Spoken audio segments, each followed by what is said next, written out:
So, welcome to the second interview as part of the Creative Arts in FE project. We are very happy today to welcome Simon to our interview series. I'm going to have a lovely conversation about Simon's work, his practice, all of the various things that I'm sure he's learned over the years in the creative industries. And hopefully, out of that, we will pick out some advice and information for anyone who is watching this, who is a young and aspiring creative. So, promises to be a really good conversation. My name is Emma, and I'm a project manager here at the Association of Colleges, and I am very lucky to be quite closely involved in the Creative Arts in FE project, which is brilliant. And I will work alongside my colleague Eddie Playfair to do 3 of these interviews over the next few weeks. So do keep your eyes peeled because we will be getting these out and into the world as soon as we can. And the Creative Arts in FE project is sponsored by the Copyright Licensing Agency and UAL awarding body, and the Association of Colleges is proud to be delivering this piece of work. So, Simon, welcome. Hello. Hello. It's lovely to have you here today with us, and thank you very much for your time because I know you're a very busy guy, so got lots of things going on. I've put together an introduction of sorts, I hope, which is fitting to you and all the various things that you've done. So, you're a multidisciplinary creator and visual artist who is really interested in storytelling and that kind of intersection of visual communication with stories, which obviously is very relevant to the Creative Arts in FE project. You've worked across a lot of different mediums and done a lot of different things over the years, and that includes animation, graphic design, illustration, teaching, lecturing, being a videographer, an art director, and a prop designer, amongst other things as well. So I thought it might be really nice for us to start this interview off just asking a little bit about your career and your journey and kind of what you've done to date. And maybe picking out any pieces of work that you're particularly proud of or that you think are really interesting. And I was also, I suppose, quite keen to say that your creative journey can really start as young as you would like it to, because I know for some people they realise they're creative and what their creativity is at a very young age when they're children, and for other people sometimes that happens a little bit later in life. So yeah, if you could tell us a bit about yourself and kind of how you came into the creative world, that would be brilliant. Okay, well, thank you very much for that lovely introduction. My creative journey began about 25 years ago when I just started dabbling around with video, and I had a video camera that I was given as a present. So I started making films while I was at college, and I was studying graphic design at the time. So that kind of was my entry into the world of the creative arts. And what followed really was a career that meandered around various different aspects of it. So I never really pigeonholed myself into one discipline or way of working. I tend to leapfrog across many different ways of working, and whatever the job is, I try and find a solution for it. So that's the freelance kind of sort of process. Really, is saying yes first and then trying to find out how to do it afterwards. So I've worked across many different areas, as you mentioned, from sort of animation, TV, video editing, graphic design, illustration, prop design. I work with theatre companies, and I have to say, it's being multidisciplinary is very rewarding because it actually gives you a kind of freedom to be able to experiment with what you do, but also deliver what people are required to have from you. So trying to find that happy medium between the two has always been something I've tried to navigate in my work. Is every job I take on, I've always tried to learn something new so I can hopefully apply it to the next job next time. And so far, it's kind of served me well. And that really helps to improve my skill set, improve what I'm doing, and also give me a sort of a greater position when it comes to offering the things I can do for other people. So um, I think if I had to pink out some of the things I'm most proud of, it would probably be animation. I used to work as an independent animator. So I produced animations for film festivals back in the day, and this was before digital, so it was all hand drawn, handmade animation. And one of my first films was a stop motion flat animation on various panes of glass. And I didn't have the money to hire a studio, so I built an animation rig out of an old hay baling machine that I could crank the camera down as I needed to track things. So it was all very kind of ad hoc, but that was the beauty of it, really. Sort of kind of finding your own creative way through it and making the best of what you had. So my animation films are I'm particularly proud of. And I've also worked in the film industry as well as an art director. So I've worked on sort of theme park rides, film posters, props for film, and all of those kinds of things. So yeah, very proud of that. It was an amazing adventure, and I'm looking forward to seeing what comes next. That's fantastic, and I really, when you were kind of talking about the making do and finding ways to make things work, particularly when you're first starting out as a creative person, and whatever definition of that happens to be, you know, whether you're a writer or a painter or an artist or a filmmaker or whatever, there really is that element, isn't there, of figuring out, I suppose, what your practice is and the boundaries that you might want to set or not set around that, and then also technically and physically how you're going to do it. So when you were talking about, you know, using that old piece of farm equipment to get things going, when you're at the start, you do have to make do and get things to work. And I suppose my next question really, and I definitely want to swing back around to the film work and all that type of stuff, but my next question was about your process, because I think when you're a creative person, sometimes people have two practices. They can have their own personal practice and then one that is driven by briefs or commissions or, you know, paid work that they receive. And for both of those, I think this applies in terms of how you get started. Like, what is your process if you receive a brief or you've got your own piece of personal work that you want to get going with? Is there a particular routine that you follow? Do you do things in a certain order? Is there something you've learned that, you know, really works for you? How do you break the ice, I suppose, on a project and get started?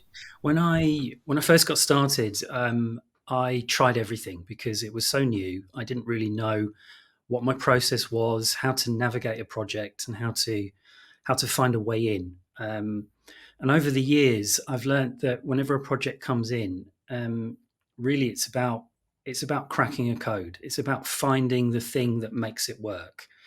So I have developed a routine to make that happen. And everything now that I do starts with writing. So if it's visual, it starts with writing. If it's text based, it obviously starts with writing. But writing is my primary sort of way into developing a project or an idea.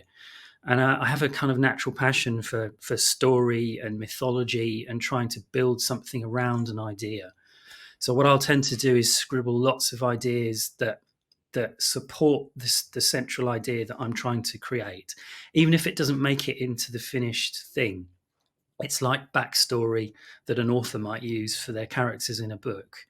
I try and do that the same with anything visual. I'll look at colors. I'll look at location. I'll look at a sense of place. I might look at character design if I'm working on that. So research and writing actually forms the large part of the project before I actually go and execute anything sort of visual or finished. So for me, writing is everything. It's the blueprint that unlocks the door for me to be able to then forge ahead and create those kinds of projects. That's really interesting, isn't it? Because I think often there's I don't want to say a misconception, because I do think this is acknowledged, but the final piece or the final outcome is the tip of that iceberg, really. And actually, for me, I find anyway that a lot of the work that goes into your practice is the circumstantial bits of inspiration, you know, where you walk along the street and you hear a snippet of a conversation and you think, amazing, off I go. But it's also, like you say, the writing and kind of getting your brain in gear and moving things forward and researching, and that makes up the bulk sometimes of a project or a series of work or whatever it is that you might be doing. And I suppose potentially for people who are watching this now, it's probably interesting to kind of hear that if they haven't heard that, and that's the first time they've come across someone saying that that final thing that you see is a very, very small part, isn't it, of a much bigger picture and a much bigger piece of work. And I wanted to ask you a question, really, I suppose, about, because I know you've done a bit with illustrating children's books and stories, and that, like we said at the start, that kind of intersection of writing and visual arts. And I wanted to ask you a bit about how that all works, I suppose, from your experience. Do you write the stories and also do the illustrations, or do you receive the story from someone else and start the illustration? Like, what's the process and the order of things with a children's book?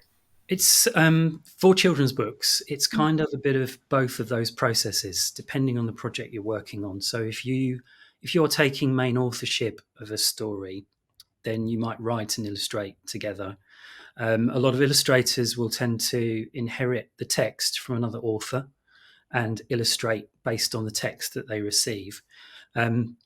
I write and illustrate myself, so I do both, and those two things are developed together. So I might tend to draw lots of little thumbnail sketches and then write bits of story underneath them, or I might type out pages of story ideas and then print them out and draw next to them. So there is a symbiotic relationship between text and image, and they sort of lift each other at the same time.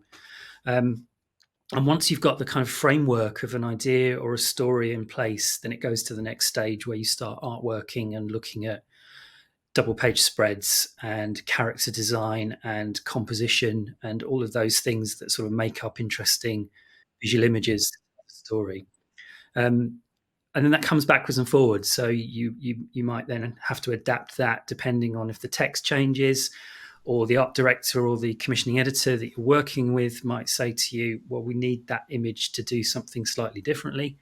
So it's sort of back to the drawing board to rework and rechange some of those layouts until everybody's pleased with the outcome. But it's a kind of bit of both. It's a sort of synergy between words and pictures, right from the very start of the process right to the very end. And one thing I think is worth mentioning is that you touched upon a moment ago about the finished thing being the thing that a lot of people focus on. I don't mind saying that my studio and my hard drive is littered with false starts.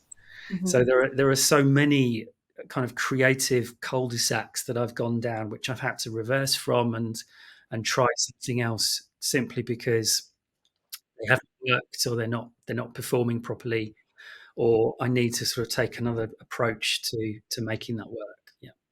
I'm conscious, Simon, we were kind of talking about false starts and creative cul-de-sacs and things not always necessarily going to plan. And I've very much, in terms of my personal practice, can align with that, because my studio too is full of things that have started off with the best intentions and have never quite come to fruition. They just haven't really worked. And I do think there's some real learning in that. For me personally, that is part of the process. It's intrinsic to kind of getting to that final outcome, or whatever it is that you might want to kind of reach, or have been commissioned to do, or kind of trying to put together.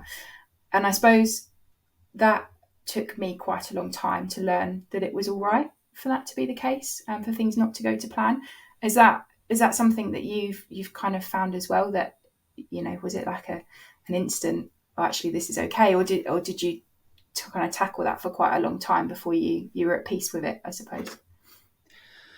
I think being at peace with your mistakes and your false starts, for me personally, it took a very long time. I think I started my creative career wanting to be the perfectionist and try and get everything right 100% of the time. And I think that's quite natural, you know, as a creative person, to want to do the best you can to please the person you're working for and to deliver the best thing possible. Even if you're working for yourself, you want to create the very best thing you can. And to admit to something not quite going according to plan takes a little bit of resolve and a bit of getting used to. And I used to say this to my students when I was teaching, make your mistakes. It doesn't matter. There's always another piece of paper. There's always another material you can pick up. Try these things out, break them, test them, find out where the boundaries lie. So when you have to do this for real professionally, you've got a bit of a platform that you can stand on to actually kind of make that stuff happen. So I think it's a perfectly natural process. And I would encourage anybody who's starting out in the world of creative arts today is to make as many mistakes as you can and as many false starts, and really embrace the process, because it will really fortify you and set you up for a really brilliant career, to be able to pivot and think on your feet and actually work much more quickly and turn around projects much more quickly, without the feeling that you've maybe failed in your duty as a creative person. And that doesn't really exist. There's no failures in creativity. There is just process and change. So when you learn that lesson, I think that's the point for me, certainly, when work takes off and ideas start to flow more easily, and imagination then becomes the primary driving factor in your ideas, because that's the thing that kind of gives you the momentum to go forward and produce results. No, absolutely. And you see them from multiple people, don't you? There's lots of quotes floating about where often people will say, when you're working on the edge of your comfort zone, maybe that's actually when you're at your best point. Because I suppose inevitably you will make those mistakes, and you will take learning from that and move everything forward. I did want to ask you about your film work, because I'm conscious that perhaps animation and film and like prop designing and art direction is a really good point where written language and visual language come together, because a film is a combination of all of those things. So I wondered if you could tell us a bit more about perhaps what you've done in that part of the industry, and any experiences you might want to talk about within that. Sure. So I think my first attraction to film was based on the idea that it brings together art and science and technology and music, and it's a real fusion of all the arts. So it's really enticing in that way. So I think that's what first drew me towards film and video. So I've worked across sort of many different places, really. I've worked in videography. So I used to create visuals for music festivals. That was one of my jobs. So I would mix live visuals for bands at festivals, and then do recorded versions of that, so they can be played kind of passively as well. I work in videography, so I record music festivals and local companies producing interesting things. So my job is to go and get as much coverage as possible, and then come back and then format that into an interesting and engaging piece of motion, piece of video, piece of content. And I've also worked as an art director in the film industry as well. So I worked for a company who created all of the props for Harry Potter. So and in amongst that work, we also produced lots of other work that was about the merchandise, the film posters, the marketing materials. Like I said before, theme parks and anything else that would sort of come in that was based around that world. So part of that work would be props for films. So props that actors would hold in their hands and you would see on screen, that would either be instrumental in telling part of the story or just be there to decorate a set. That's a real job that people can actually go and do now. So it didn't used to exist, but now people are actually doing that out in the world for real. So if you've got an interest in packaging or vintage design or anything of that nature, then that job is perfect for you. So I did some of that, and I did animation work, as I said. And I'm sort of constantly experimenting around those different areas as well now. So I'm now moving into generative AI video. I've started working within that for the last 6 months, and I'm getting some really interesting and quite unusual results from that. That's a brand new process. I think not many people are kind of dabbling in that yet, but I do believe it's going to become a very important and widely used creative process going forward. Definitely. I think that is going to be really, really interesting to watch how it develops, and also, I suppose, how it possibly changes the creative industries and moves things in a slightly different direction. I'm just reflecting maybe on the start of our conversation when we were talking about a lot of stuff being done by hand and physically built and physically constructed, and then I suppose it's transitioned into more computer and digital based work, and now it's taking that step even further, isn't it, into AI, and it's both exciting, and I also, I wonder what the impact might be long term for people who are just at the start of their journeys creatively. I don't know. Do you want to speculate on where it might go? Yeah, I've regarding AI, I've heard all the arguments and discussions around it. You know, I've heard that it's going to take creative jobs away. I've heard it's going to create them. I think my view on it is that it's here to stay, and it's getting bigger all the time, and it's going to be a multi-trillion-dollar industry within 5 years. So I think if you are a creator now at the beginning of your journey, put a little space in your creative process for it and just play with it and experiment with it and see where it gives, see what it brings back to you.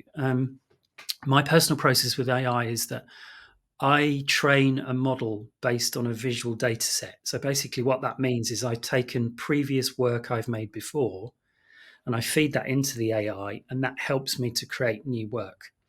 But everything I feed it is analog, it's handmade. So I'm still referring to a handmade process, even though the outcome is a digital one. So I'm getting a fusion between those two things, and I think it's a nice place to kind of sit and experiment right now, where everybody's forging ahead with a hyper digital process. It's nice to kind of hold back a little bit, bring some of the handmade things in, and see what happens when those two things start sharing a relationship with each other. But yes, AI is here. It's making itself known, especially in the creative arts, in the creative industry. It's going to get bigger and bigger and bigger. It's probably a good time to adopt it. It's going to be even more progressive. So personally, I'm very excited for it. No, I think it's always an interesting area to navigate, isn't it, as a creative person? Because on the one hand, you do have to be and you want to be on the forefront of all of these kind of technologies and things that are developing, because there is a need, isn't there, to understand it and to be able to use it and to build it into your practice if that's what people are asking you to do and that's what you want to do. And I think it's interesting just reflecting personally. I remember when I was quite young, people would often say, well, the basis of a creative practice is being able to draw. And I'm a painter now. And so at the time I remember thinking, oh no, that's not relevant. I paint. I don't need to know how to draw. It's not that at all. And I often sit there now in my studio and think, oh yeah, they were right. There's a need, I suppose, to remember where things start and how they develop and where they grow from, and to embrace that process. And so I wondered, sitting here now as we are, if there is any advice or kind of gems of knowledge that maybe you would give to your younger self, or to, having been a teacher and a lecturer, to students who might be watching this, to equip them, I suppose, to kind of make their first step out onto that journey. I think the best piece of advice I would probably give to my younger self actually just goes back to what you were saying, is that draw every single day. Just draw something every single day, whether that's from life or whether that's from imagination, but just draw, because I think there's a really interesting process that happens when you draw. When you learn to draw, you learn to see. And when you learn to see, you learn to imagine. And when you learn to imagine, you can accomplish anything. So there is definitely a chain link that happens between the art of visualizing something at a very base level, to then taking that forwards and then being able to realize that in any medium, tool, or software process you wish to adopt later on in the future. I'm an avid keeper of sketchbooks, so I would always say to a creative student, keep a book. Always keep a book. Even if you just write in it, you doodle in it, or glue something in it. They are such valuable resources, even in today's digital world, because you can't thumb through digital information quite in the same way you can a book. And as you turn the pages of a notebook or even a book that you're reading, relationships emerge between the information. So, and that is really good to stimulate your mind. So, keeping a book is an absolute must for me. And the other thing I would perhaps say to new creative people on the start of their journey is, if you're really interested in something, get really obsessed with it. Don't wait for permission, because nobody's going to come along and say, yes, you can do this now. Take it on yourself and dominate the thing that you're passionate about and learn it inside out. Develop the skill, develop your understanding of it. So when the time comes that you need to deploy that in the real world, either professionally or for yourself, you've got all of that underpinning already there for you to be able to step into that process and just deliver. And that's talking from a kind of freelance point of view, because that's the biggest part of my career today. But yeah, just jump into something. Don't be scared. Don't be frightened. Make those false starts, like we said before, and just play with the medium. And if drawing is your thing, just immerse yourself in it. If digital image making is your thing, learn everything there is to know about it, so you become an active expert in your field, really. And I think that's something definitely worth pursuing.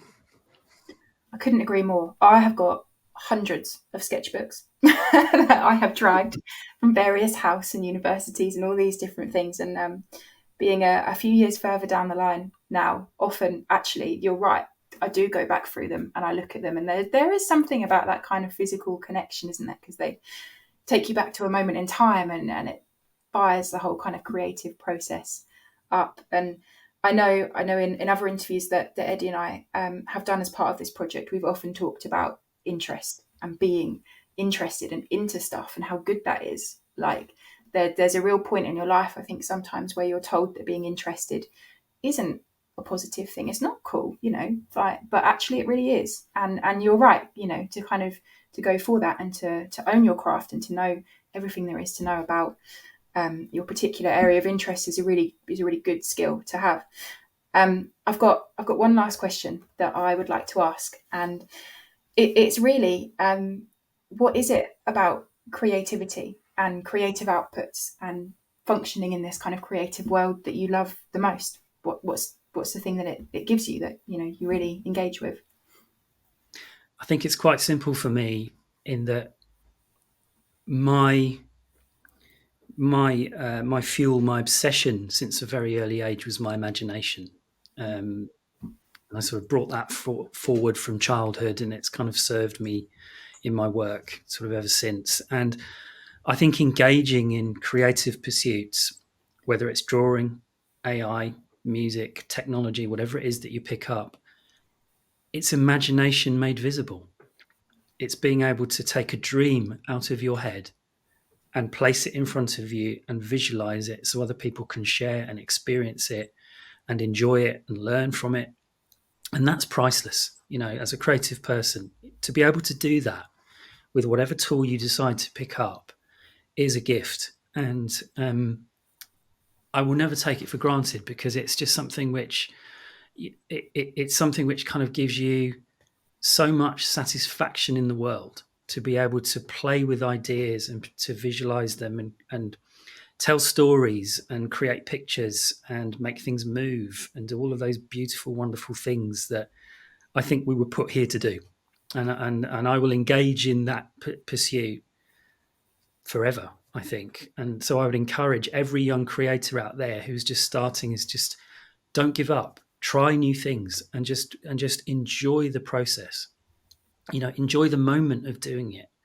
It's not so much the outcome that you should perhaps be obsessed with, but it's the journey that you're taking to get there, which is going to be the most fulfilling thing for you. What you will learn, what you will create, and what you will give back into the world cannot be achieved any other way other than being imaginatively creative in your practice. Oh, honestly, I couldn't agree more. Like, the hard work is always worth it in the end. always. Even if you do go down one of those cul-de-sacs we were talking about earlier, it will come back round in 10, 15, 20 years time. You will look back on that and think, actually, yeah, that was worth it. Simon, thank you very, very much for all your time today and your answers, and allowing us that kind of window into your creative practice, and all the various things that you've done, and I'm sure we'll kind of continue to do for a very, very long time. And I hope that for the people watching this interview, there are things in here that they can pick up and that they can take forwards into their own lives and their own kind of future careers. So thank you very, very much for your insight. And it's been a really lovely conversation. Thank you. Thank you so much for having me, and it's been a real pleasure. Not at all.